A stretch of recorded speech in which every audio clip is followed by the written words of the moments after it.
الشيطان الرجيم بسم الله الرحمن الرحيم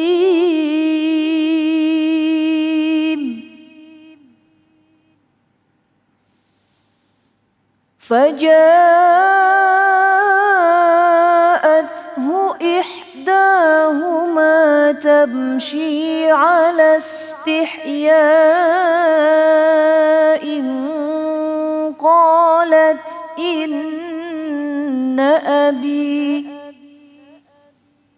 قالت إن أبي يدعوك ليجزيك أجر ما سقيت لنا فلما جاءه وقص عليه القصص قال لا تخف نجوت من القوم الظالمين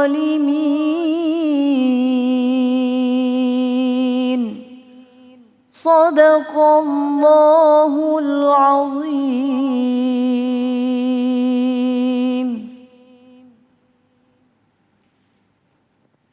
Maha benar Allah dengan segala firman-Nya, Mimi Jamilah. Kembali lagi di Cahaya Hati Indonesia. Bu, mari semangat Bu. Semangat dong ya. Jangan kasih kendor, Masya Allah. Mudah-mudahan hari ini banyak ilmu yang barokah yang kita dapatkan. Ilmu yang bisa menyelamatkan kita di dunia maupun di akhirat. Amin. Ya Rabbal Alamin. Baik jamaahku yang dimuliakan Allah Subhanahu wa Ta'ala, kita masuk ke dalam tema kita, wanita pemalu dan lelaki pencemburu. Bener gak sih? Atau keduanya atau sebaliknya. Nah ini kita akan membahas sebelum nikah dan sesudah nikah. Bersama guru kita yang dimuliakan Allah Subhanahu wa Ta'ala, Al-Ustadz Azhari Nasution. Assalamualaikum guru. Waalaikumsalam warahmatullahi wabarakatuh. Baik guru, wanita pemalu lelaki pencemburu atau sebaliknya, karena sifat pemalu, pencemburu itu adalah merupakan salah satu sifat dasar manusia. Nah guru mohon ilmunya nih, kalau misalnya sebelum nikah gimana, kalau sesudah nikah gimana nih sifat-sifat ini? Terima kasih Mas Ali. Bismillahirrahmanirrahim. Pemirsa Cahaya Hati iNews yang dimuliakan Allah Subhanahu wa Ta'ala. Ibu-ibu pemirsa yang ada di studio, Assalamualaikum warahmatullahi wabarakatuh. Waalaikumsalam warahmatullahi wabarakatuh. Alhamdulillahirabbil alamin wassalatu wa afdhalus salam ala asyrafil mursalin wa ala alihi wa sahbihi ajma'in wa alaina ma'hum birahmatika ya arhamar rahimin. Ini temanya bagus banget pemirsa, tentang rasa malu dan cemburu. Wanita yang pemalu, lelaki yang pencemburu. Meskipun dua ini, pemalu dan pencemburu ini sebenarnya awalnya dua hal ini bisa konotasinya negatif, bisa konotasinya positif Mas Ali. Jadi ada cemburu yang dibenarkan, ada yang tidak dibenarkan. Ada malu yang dibenarkan, ada malu yang gak dibenarkan. Dan ini dua sifat yang non-gender, maksudnya gak cuman wanita aja harus malu. Laki-laki juga harus malu bro. Gak cuman laki-laki juga yang harus cemburu. Istri juga harus cemburu dengan suaminya. Ibu-ibu kalau suaminya teleponan sama cewek cemburu gak? Sama emaknya sendiri. Belum selesai. Cemburuan. Iya, sabar. Oke, jadi cemburu itu sebenarnya sesuatu yang fitrah. Oke, sesuatu yang fitrah. Tetapi kita bahas satu-satu dulu. Pertama, cemburu. Cemburu ini baik sekali. Bahkan kalau kita nggak cemburu dengan pasangan itu ada sesuatu yang keliru. Ada sahabat Nabi namanya Sa'ad bin Ubadah, cemburuan banget sama istrinya. Kata Nabi SAW kepada para sahabatnya, kalian kaget ya, bingung ya lihat Sa'ad bin Ubadah kok begitu cemburunya sama pasangannya. Saya lebih cemburu daripada Sa'ad terhadap istri saya, kata Nabi SAW. Jadi saat bin Ubadah bilang, seandainya saya kedapatan istri saya, dalam tanda kutip kalau bahasa kita sekarang selingkuh kira-kira begitu, saya akan penggal kepala laki-laki itu, kata Sa'ad. Kata Nabi, saya lebih cemburu daripada dia. Dan Allah lebih cemburuan daripada saya, kata Nabi SAW. Jadi cemburu itu bagus sekali. Ya, cemburu itu adalah salah satu tali temali untuk mengikat hubungan kita kepada pasangan agar lebih mitsaqan ghalidha, dengan ikatan yang kuat tadi. Jadi cemburu itu baik. Tetapi yang penting adalah bukan hanya sekedar cemburunya, yang pertama porsi cemburunya. Tidak cemburu buta. Enggak cemburu berlebihan. Jadi yang perlu kita bahas kamiyah. Kuantitas cemburunya, porsinya. Enggak boleh terlalu berlebihan. Segala sesuatu yang berlebihan pasti enggak bagus. Jadi ibu-ibu kalau suami nelpon emaknya jangan marah. Emak kandungnya gitu loh. Ada itu di berita seorang suami dituntut oleh istrinya pisah aja. Ternyata ketika ditanya karena suaminya ini pencemburu sekali. Cemburu buta. Kalau istrinya teleponan sama kakaknya yang laki-laki, kakak cowoknya atau ayahnya, itu disuruh tutup telepon. Jangan lanjutin, cemburu. Wah ini kan udah gak bener. Iya, ini cemburu yang berlebihan. Kamu di mana? Ini lagi nyetir nih, ada di tol, lagi mau bayar tol. Itu petugas tolnya cewek atau cowok? Wah, kan gawat ini kan. Petugasnya cowok. Mundur, keluar tol. Cari yang cewek gitu. Ini keliru yang berlebihan. Ini gak boleh cemburu yang berlebihan. Ini gak boleh. Jadi ada cemburu yang disenangi oleh agama. Cemburu yang memang sudah terbukti bahwa orang yang kita cemburuin itu salah, di luar agama dan lain-lain. Kita disenangi sama agama. Tapi kalau cemburu buta tanpa alasan, berlebihan, ini kita dikecam sama agama. Tidak boleh. Jadi itu soal cemburu. Iya kan? Yang kedua, nah sebelum kita ke rasa malu ya. Cemburu ini kalau bagi laki-laki dalam nomenklatur agama kita disebut dengan dayuth.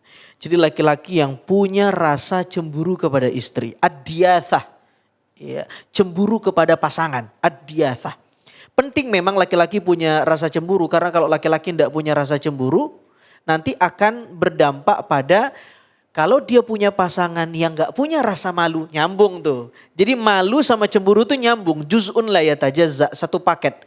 Jadi kalau kita gak cemburuan, istri kita gak punya rasa malu, udah hancur kan bahtera rumah tangganya. Tapi kalau istri kita misalnya rada-rada gak punya rasa malu, tapi suaminya punya rasa cemburu, dia bisa kontrol. Dia bisa nasehatin dengan baik, dia bisa kasih tahu. Sebaliknya, ada suami yang tidak punya rasa cemburu tetapi istrinya punya rasa malu, sehingga dengan rasa malu itu dia menasehati suaminya. Jadi ada dialog dalam rumah tangga itu. Tapi kalau sudah nggak punya rasa malu dan nggak punya rasa cemburu, dialognya nggak ada dalam rumah tangga. Cinta itu apa sih? Cinta itu adalah dialog dua aku, ya nggak sih? Bukan meleburkan dua aku. Ini aku suami, aku istri, lalu melebur jadi satu. Itu nggak mungkin, kita ini dua kepala. Yang memungkinkan adalah dialog dua aku. Aku istri, aku suami, lalu dialog dan ketemu jalan tengahnya. Nah pemirsa Cahaya Hati iNews yang dimuliakan Allah SWT. Lalu ada pemalu, al-istihya. Ayatnya dibaca oleh qori'ah kita tadi. Ayat itu bercerita bagaimana Nabi Musa alaihi salam dalam perantauannya pernah singgah di satu tempat, dia melihat ada antrian pengembala memberikan minum gembalaannya.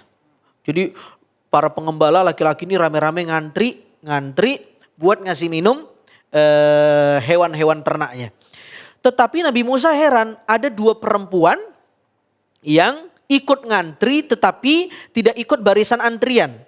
Megang gembalaan, mau ngasih minum gembalaan tapi gak ikut antrian panjang itu. Mojok gitu loh, melipir di samping sana. Kata Nabi Musa, kenapa kalian tidak ikut ngantri? Apa kata dua perempuan ini? Kami tidak mau memberikan minum kepada gembalaan kami atau hewan ternak kami sebelum pengembala yang laki-laki itu selesai semuanya lalu mereka pulang, baru kami masuk. Ayat ini menggambarkan kepada kita dua orang wanita yang dijumpai Nabi Musa ini, dua orang wanita yang pemalu. Dia nggak mau masuk antrian yang di sana itu laki-laki semua. Makanya bagus tuh kalau sekarang kita masuk fasilitas publik, kita naik bus dan lain-lain, kereta api atau apa, itu ada fasilitas ladies first. Ini khusus atau misalnya ini zona perempuan, itu bagus sekali. Itu sesuai dengan kehendak agama. Karena ada pelecehan seksual dan lain-lain, itu penting banget. Ya kan, ini bagian perempuan, ini bagian laki-laki, itu bagus sekali. Nah, wanita yang dijumpai Nabi Musa itu karakternya begitu. Dan nantinya dua wanita ini kelak jadi istrinya Nabi Musa. Jadi kalau ditanya apa sih kriteria istri para nabi dan rasul, bahkan umumnya laki-laki pengen punya pasangan atau pendamping yang pemalu. Masya Allah. Misal kita punya istri Mas Ali, cantiknya luar biasa. Tapi buang angin sembarangan. Aduh. Suka enggak? Ya waduh. Gak ada malunya. Buang angin sembarangan. Ya kalau berdua doang gak apa-apa ya. Iya. Kalau depan umum. Kita lagi di rumah nyantai, tamu datang di rumah. Di situ ada tamu kita, di situ buang angin. Wah, ini kan gak menarik. Jadi umumnya laki-laki itu ya seneng dengan pendamping atau wanita pilihannya yang pemalu. Meski laki-lakinya sendiri kadang-kadang malu-maluin gitu loh. Nah, jadi itu penting banget. Nah, jadi cemburu dan dan rasa malu itu penting banget. Nah, gimana buat orang yang belum nikah? Ini kan kita ceritanya suami istri. Ya mulailah berlatih, ya kan? Nanti teman-teman pasti bakal nikah, latih porsi cemburunya, jangan sampai porsinya berlebihan. Yang kedua, mengekspresikan cemburunya juga berlebihan. Ada orang cemburu sama pasangannya. Bagus. Tapi mengekspresikannya salah. Akhirnya handphonenya disita. Wah, ini kan nggak boleh. Ini nggak boleh. Ini kan pasangan kita juga punya privasi, punya hak ya? Gitu. Posesif. Iya. Ini juga nggak boleh. Berlatihlah. Mudah-mudahan nanti dapat pasangan yang pemalu dan pencemburu, tetapi kadar malunya, kadar cemburunya itu sesuai dengan kehendak agama. Enggak berlebihan, tidak berlebihan. Jadi cemburu itu bagus, malu al-istihya itu juga bagus. Apalagi sekarang ini kita defisit rasa malu. Bener banget. Apa namanya itu? Udah gak ada malunya. Shame culture. Iya. Budaya malu itu sudah mulai hilang. Apalagi di zaman era serba keterbukaan hari ini. Semua serba terbuka kan? Baik informasi maupun orangnya. Udah buka-bukaan, era keterbukaan. Orang-orang sekarang itu saya baca-baca tadi ada penyakit namanya penyakit pengen dikenal, penyakit pengen viral, penyakit pengen jadi pusat perhatian.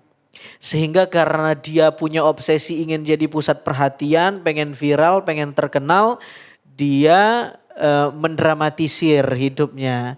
Dia pansos, akhirnya gak punya rasa malu. Apa aja dia lakukan yang penting nanti pada akhirnya obsesinya dia terkenal. Nah, ini agama mewanti-wanti itu, ya kan? Tidak baik, apalagi Anda sebagai orang yang suami atau istri yang sudah punya pasangan, ini nggak baik banget. Nah, apalagi yang buat belum berkeluarga, cemburu boleh enggak? Ya boleh-boleh aja, cemburu itu fitrah. Yang nggak boleh cemburu sama suami orang. Anda belum nikah tapi cemburu sama suami orang. Ini gimana ceritanya ini? Ya, kalau pemalu, wah boleh banget. Itu wanita yang dijumpai Nabi Musa kan belum nikah juga sebenarnya.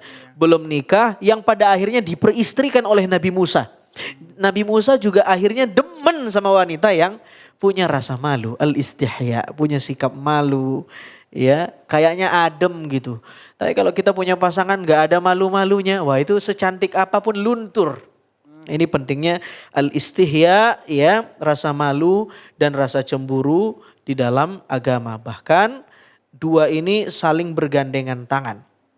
Ya, sampai kata Nabi SAW, "Idza lam tastahi", orang kalau udah nggak punya rasa malu, fasna ma syi'ta. Silahkan dia mau buat apa aja terserah deh. Nah, hadis Nabi ini bukan perintah. Jangan keliru ya. Nabi ngomong kalau kamu nggak punya rasa malu, udah buat aja apa yang kamu mau. Kalau gitu Ustadz, kita boleh dong ngapain aja selagi kita nggak malu. Bukan itu maknanya. Ini bukan perintah. Tetapi dalam bahasa agama itu, dalam bahasa kita disebut dengan amr lit tahdid. Perintah yang maknanya kecaman. Kelihatannya perintah tapi sebenarnya Nabi sedang mengecam. Sama kayak ibu-ibu pengen ngelarang anaknya udah gak bisa banget dikasih tahu. Udah deh terserah kakak deh, mama capek. Itu ngelarang atau merintah sebenarnya. Ngelarang tapi dengan bahasa perintah. Tapi sebenarnya ngancem ya kan? Benar gak Bu? Iya. Jadi pemirsa Nabi mengatakan demikian itu bukan perintah buat kita jadi orang yang gak punya rasa malu. Justru harusnya kita harus jadi orang yang lebih punya rasa malu. Begitu Mas Ali. Aduh, Masya Allah emang ya krisis rasa malu emang di akhir zaman ini ya. Dan bahkan kadang-kadang kita hal-hal yang harusnya kita tutupin malah kita umbar ya. Betul, aib-aib rumah tangga. Iya. Kalau ribut buat status, story ini kan tidak baik ya toh. Bahkan Nabi bilang kalau kamu berantem suami istri janganlah itu terdengar kecuali hanya untuk di kamarmu saja. Kecuali tentu dengan beberapa case misalnya dia minta nasihat pada orang lalu kemudian minta pendapat. Ya memang dia harus ceritakan.